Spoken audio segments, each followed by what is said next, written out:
Hello everyone, it's Nicole here for My Creative Scrapbook.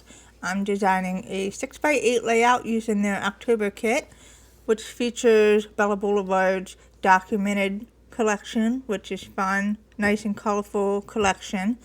And to begin, I cut down the black and white polka dot paper to measure 6x8. And now I thought I would go ahead and cut part of the scrap paper down to measure a long border. So it's about 8 by 2.5 inches approximately. I'm going to use that for a fun border for the layout.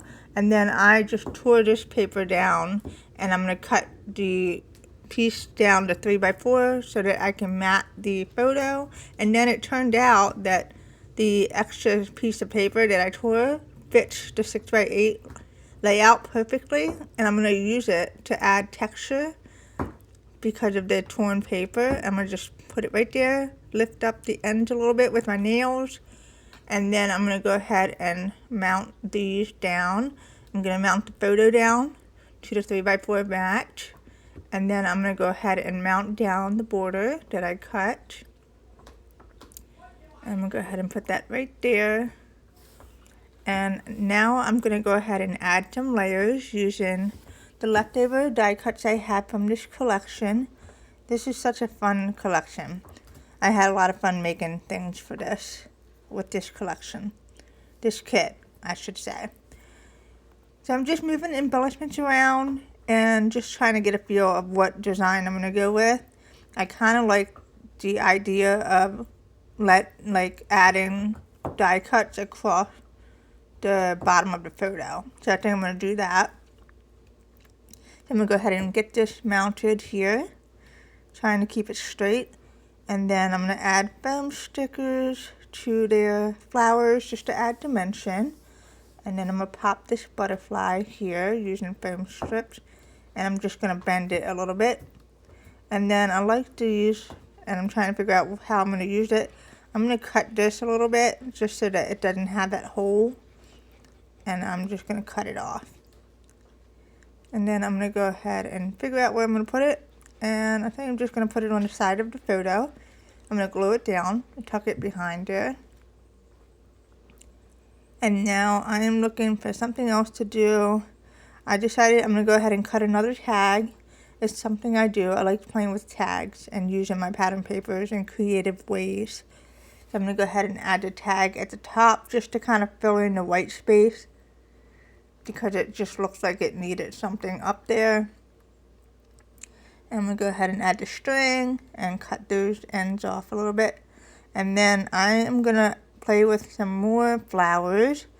And I think I'm just going to layer them to the bottom there. And I'm just kind of moving them around to see what looks pretty.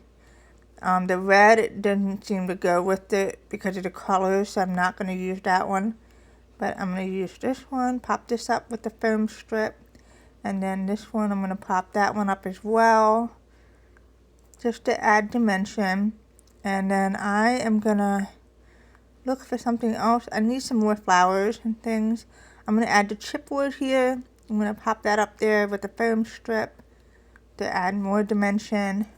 And then I'm going to use some more flowers. The chipboard flowers, I'm going to pop them on with the foam strip just to add more dimensions and layers at the bottom. And I just like the idea of the flowers going across the layout like that. It looks pretty. And then the camera, I've been wanting to use the camera, so I'm going to go ahead and pop that on here as well. And I'm going to tuck that right there, like so. And then I'm going to go ahead and add some journaling just to fill in the space at the bottom so it doesn't look off. It just looks like it's missing something down there, so we're just going to add some journaling. Oh, I love this so much. It's fun. And it's a super simple layout. I mean, it literally just took me not even 20 minutes. And now I'm just going to add some gems to add a little sparkle to the camera lens and then the middle of the flowers. And so I'm just going to do like the same colors as the center. I'm going to add the pink in here. And then I'm looking for some yellow. glue that in here. And then I'm going to add just a blue one to the other flower, just to add another pop of color. And that's pretty much the layout. I think this turned out great, super simple and fun, and I hope you found it inspiring. I'm going to go ahead and add it to my other layout in here. This is such a fun kit, and I think you will have a great time with it. If you haven't grabbed it, the link's in my description in the video. And thank you so much for visiting today, and I hope you have a wonderful week.